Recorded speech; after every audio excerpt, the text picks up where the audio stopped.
Hello and welcome back to the Karma Stories podcast. I'm Rob and I hope you are having a wonderful day today. Today I have two stories for you from the Tales from Tech Support subreddit. The Karma Stories podcast is published to all major podcasting platforms, and you can also read along on YouTube under our @Karma Stories podcast handle. If you have a story you'd like to submit to the podcast, you can do so by email at karmastoriespod@gmail.com. Before we get into today's stories, I have a warning for you. Today is a Bet and Aid Punsters Day, so fair warning, my comments are a little punny today. Alright, on to today's stories, let's get our nerd on. This story comes to us from ChantSkin2854, Santa Flaws. In days gone by, there was a project to refresh our site.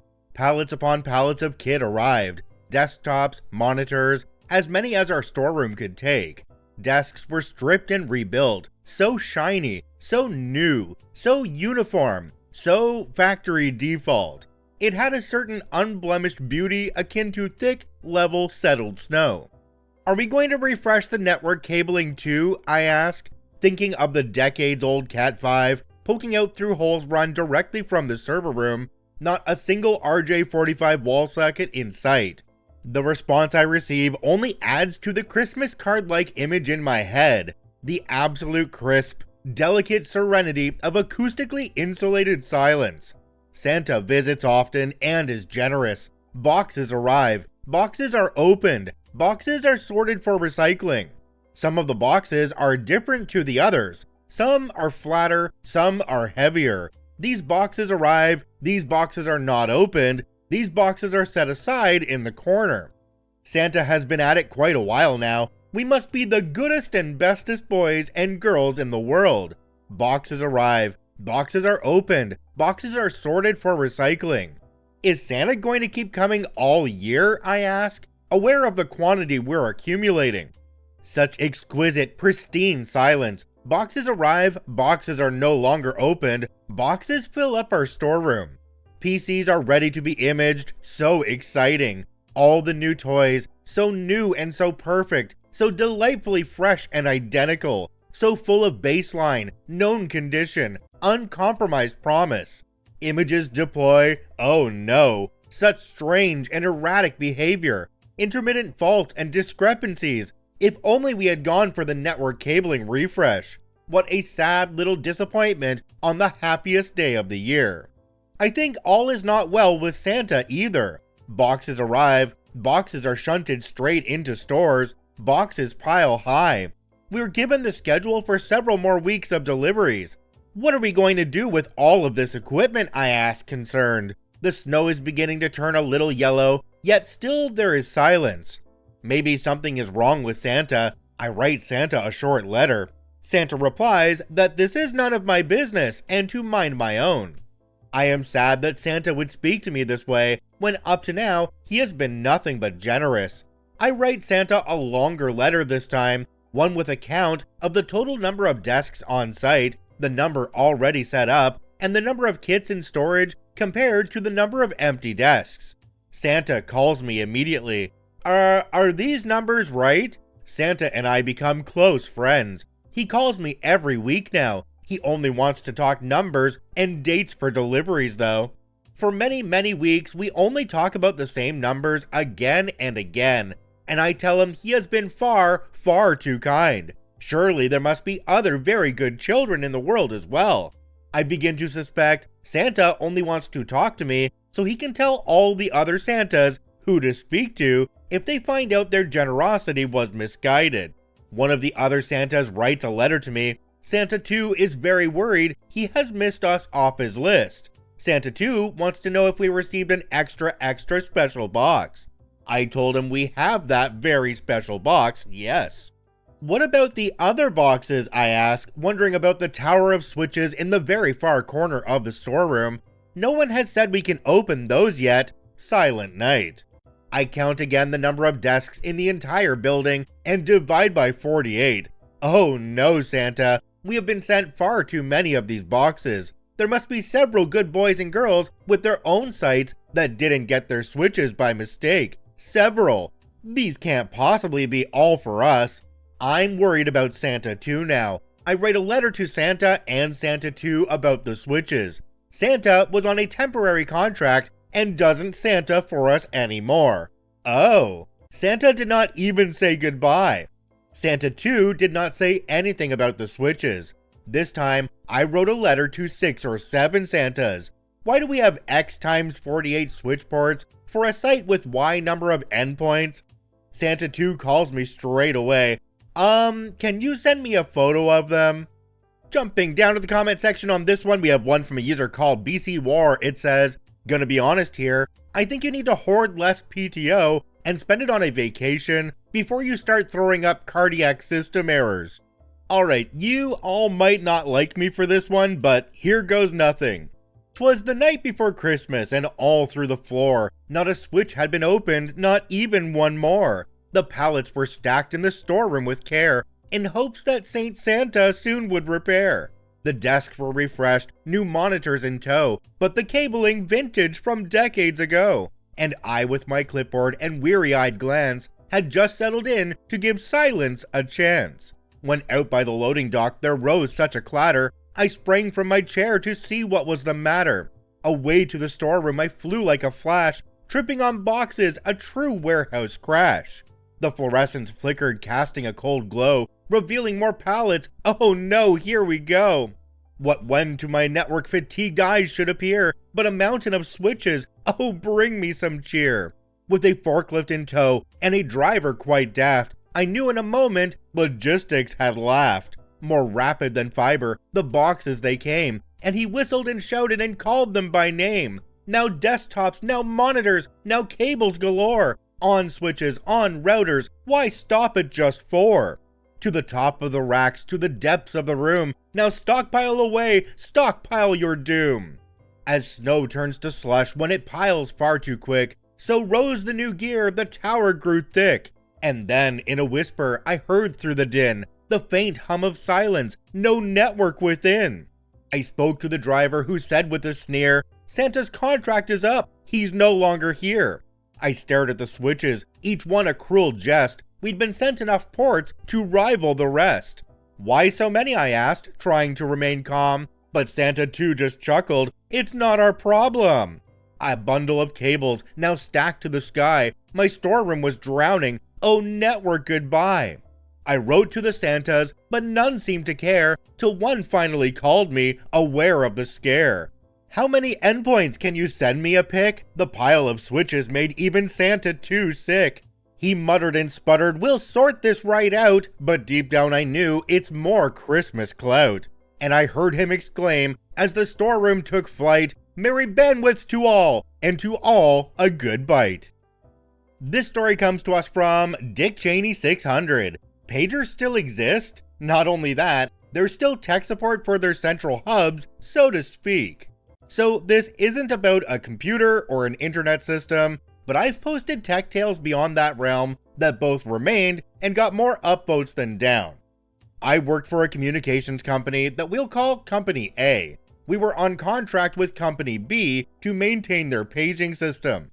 Although pagers have been phased out in most places, some hospitals are an exception. This has one chief advantage, that it can still work in parts of the building where you might not get a cell phone signal, provided the system is designed properly. Another thing is that it would be almost impossible for any type of spam or scam to get through, and very easy for a Company A or Company B technician to block that if it ever did happen. In short, that means that it's really only going to beep and vibrate for things that are work-related. Most of the transmitter racks were on the hospital site themselves, connected to the backup power systems that held up the hospital's critical stuff. Back in the early days of cell phones, these paging systems once had the advantage of being more reliable as well. Unfortunately, Company B never upgraded to a new system, relying on 20-plus-year-old technology to still be able to run 24/7. Mind you, the paging system was actively used multiple times a day for routine things, so this wasn't something that just sits on standby until needed for an emergency. The system was modular, somewhat like a desktop computer, and designed with field service in mind. Almost anything but the backplane board itself and the wiring could be serviced from the front of the rack. That and the antenna would be on the roof of the building that the system was in. You could usually just unscrew things from the front, at most needing a Phillips screwdriver if that. The original screws were thumb screws, but sometimes those got lost and you only had regular ones on hand at that particular moment. The system was made up of two different power supplies: the motherboard, the keypad display module, the amplifier module, and the forget-me-not module, whose purpose I forget, so we'll just call it Module F if I refer to it again. Unlike most systems, the motherboard actually wasn't the hardest thing to replace, despite the necessity of everything connecting to it. The backplane board allowed you to swap out everything else, and it had nothing but connectors on it. Specifically so, it would be the least likely module to have anything go bad, because the engineers realized it would be the hardest board to replace if it did go bad. Both power supplies had the same voltages and current capacities, but one powered the amplifier, the other powered everything else. There were two indicator lights on the power supplies, one to indicate that it's getting input power and it's switched on, the other would indicate if it detected a fault within itself. Though the latter wasn't foolproof, it could be bad without the fault light coming on. It did help when it worked. Since they were the same PSU, you could swap them to see if the symptoms changed. Most things that required more tech knowledge beyond basic computer servicing involved the antenna or configuring the software with a laptop.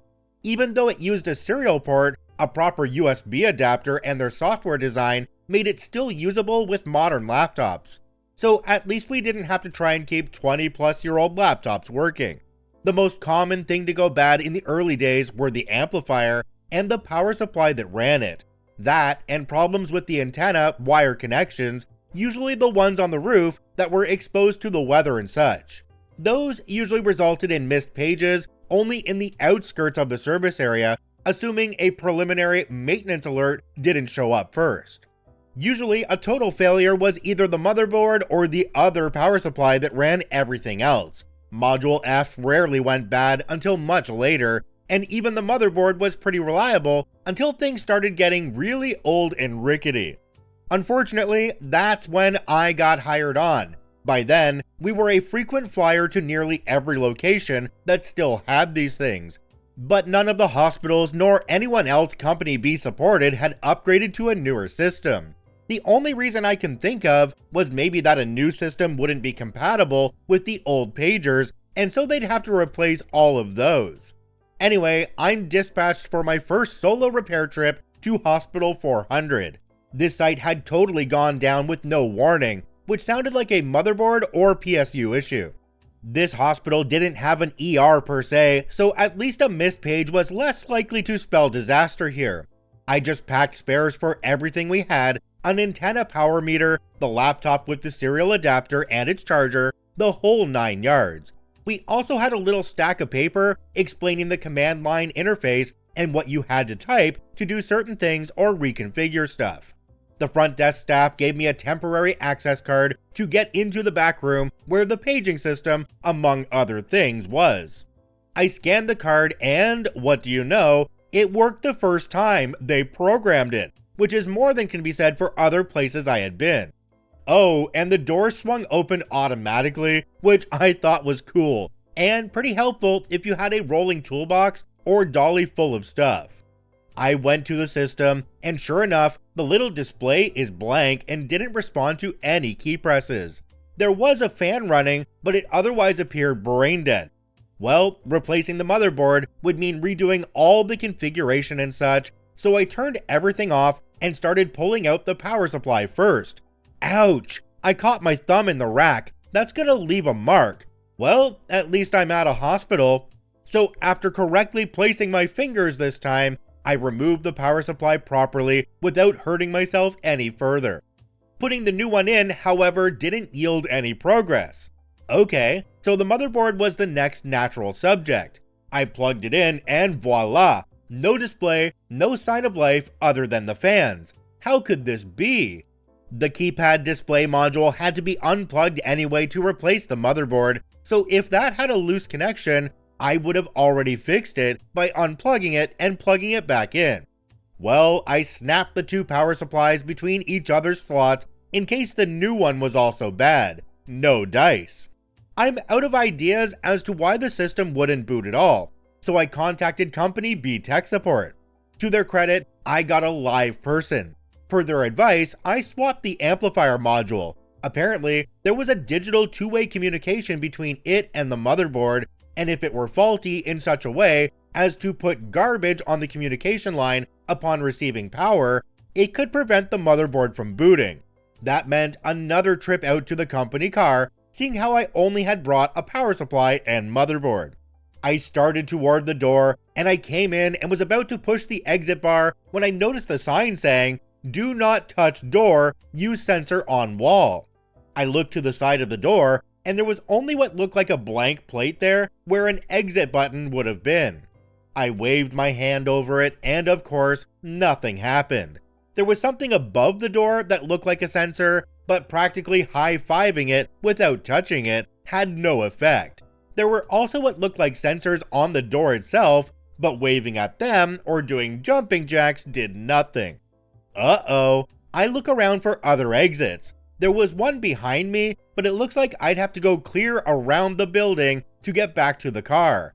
And if the back lot was fenced in, I'd really be up a creek without a paddle. I did have my cell phone, but my eyes landed on the landline phone in the room first.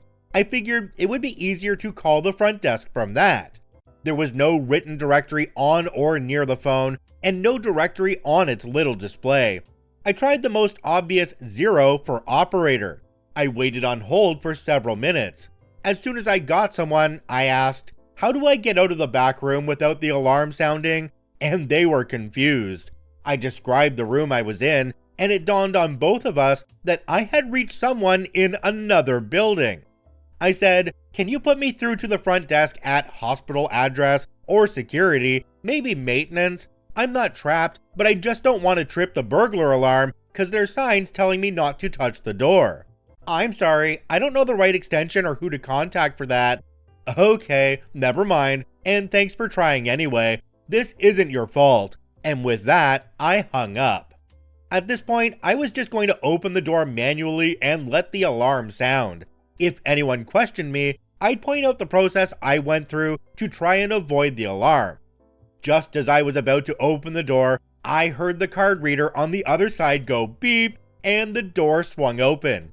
I explained my whole ordeal to the guy coming in, and he pointed out the little hand wave sensor on the wall about 10 feet behind me, partially obscured by a shelf. Not only that, the sensor didn't say exit or do X to exit, nor was it the same color as the door or anything attached to it. After the whole getting trapped in the room ordeal, then being rescued, I got back out to the car and got another amplifier module, and a module F along with another power supply for good measure.